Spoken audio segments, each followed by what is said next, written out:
Hey everybody, Dr. Oliver here, and welcome to my video on amino acid and protein structures.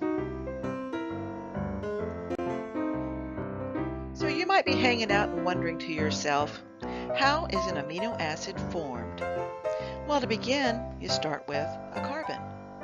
And what we know about carbon is that it can form bonds with 4 other elements. And in drawing an amino acid, on the left of our carbon is a nitrogen and a couple of hydrogens.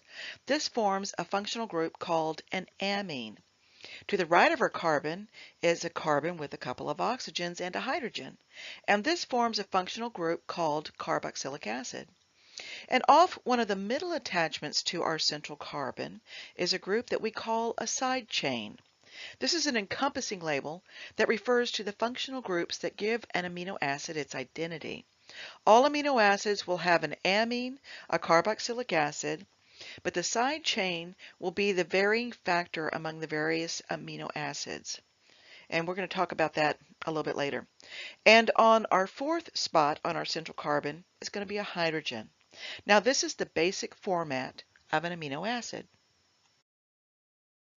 Now, this is how we would draw an amino acid if we had never observed one in the wild, but they have been observed in their natural elements, and what we know is that the hydrogen on the carboxylic acid doesn't like to call that home. Instead, the hydrogen likes to hang out with the nitrogen and the other hydrogens over here. And this is going to give nitrogen a slight positive charge, and it's going to leave the oxygen with a slight negative charge. And when you have a molecule that has a positive charge in one area and a negative charge in another area, like what we have here with our 2 functional groups, the overall effect is going to be neutral. That is, the molecule is going to be neutral. But we're going to call this molecule a Zwitter ion. And I'm going to be representing the amino acids in this state for the rest of the talk. The nifty thing about amino acids is that they can be knitted together to form proteins. So how does this happen? I mean, there's a lot going on with these functional groups. How and where will they attach? Well, a space has to be created. And what will happen is that the oxygen of the carboxylic acid on one amino acid will interact with the couple of hydrogens on another amino acid. And what do we get when we combine oxygen with a couple of hydrogens? Well, one thing we can get is a water molecule. And what about our 2 amino acids? Well, besides some abandonment issues, each now has a space available to bond something else. So let's see how that would go. If we bring in the amino acid with the missing oxygen and place the amino acid with the missing hydrogens right next to it, we see that the carbon of the amino acid on the left will join to the nitrogen of the amino acid on the right. And this will form what's called a peptide bond. And by cobbling these 2 amino acids together, we have formed a dipeptide.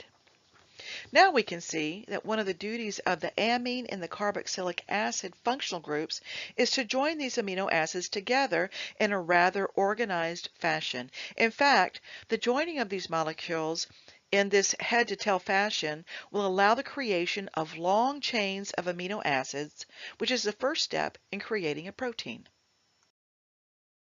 Now that we've taken a look at the amine and the carboxylic acid, what about these side chains? What's their story?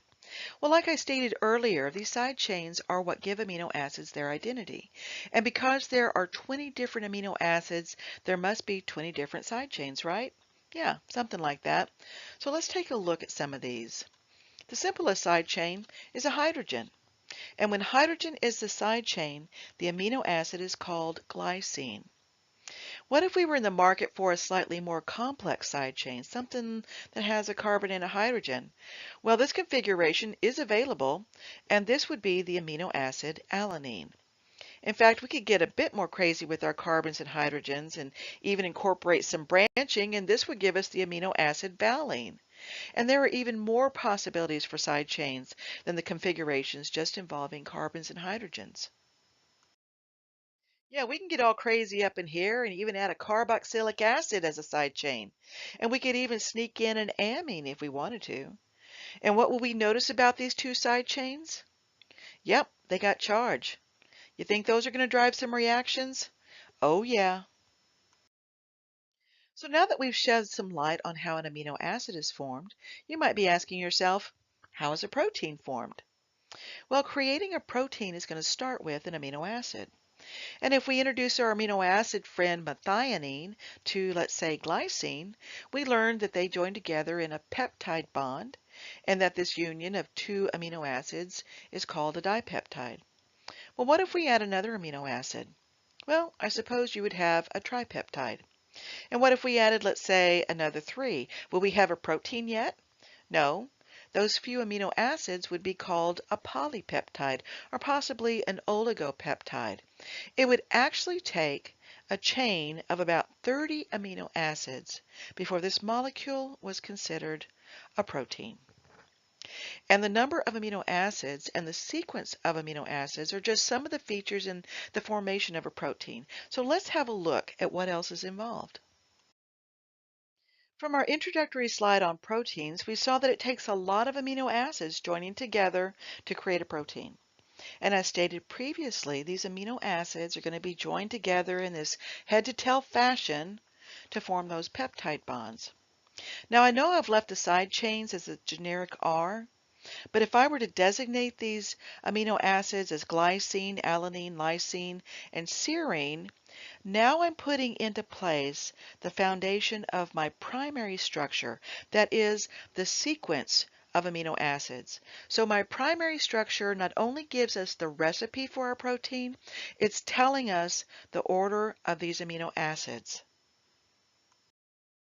So we have this growing long chain of amino acids, and with large molecules such as our protein, we need to ask ourselves, can these functional groups have influence on other areas of the molecule? And the answer is, yeah, absolutely. There will be interactions between these functional groups. So for this portion of our talk, we're going to focus on just this region of our chain, just the amine carboxylic acid backbone. What are our potentially influential areas in this backbone? Well, they would be the oxygen of the carboxylic acid and the hydrogen of the amine. And there's going to be hydrogen bonding that occurs between these two areas. And it could be next door, like what I just showed you here, or it could be from one region to another region. And when this bonding occurs, it's going to cause this protein chain to fold. And that's going to give rise to a secondary structure, which is due to this hydrogen bonding of the amine carboxylic acid backbone.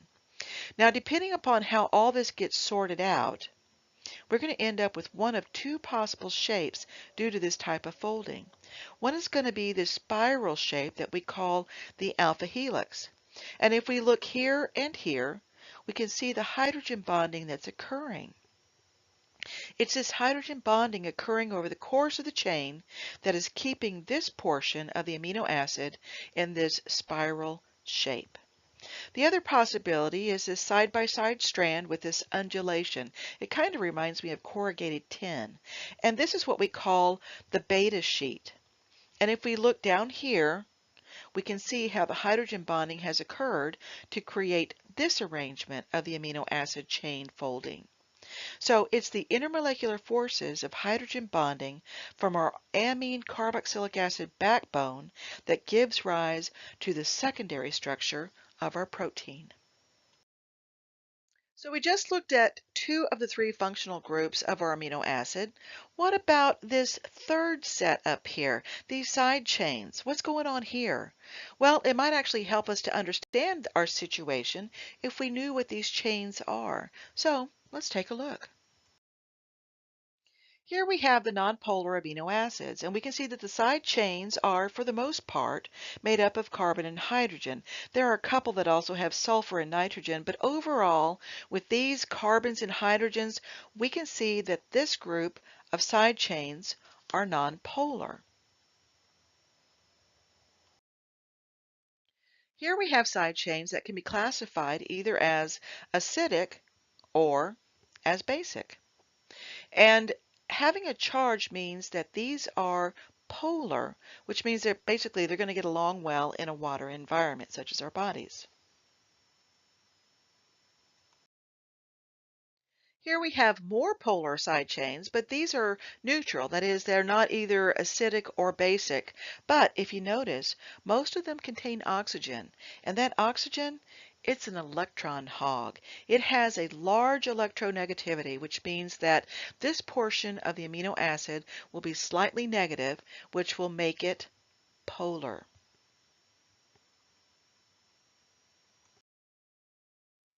There are only 20 different amino acids, and we just looked at all of them, and we saw that some have a fairly simple structure and some have a fairly complex structure.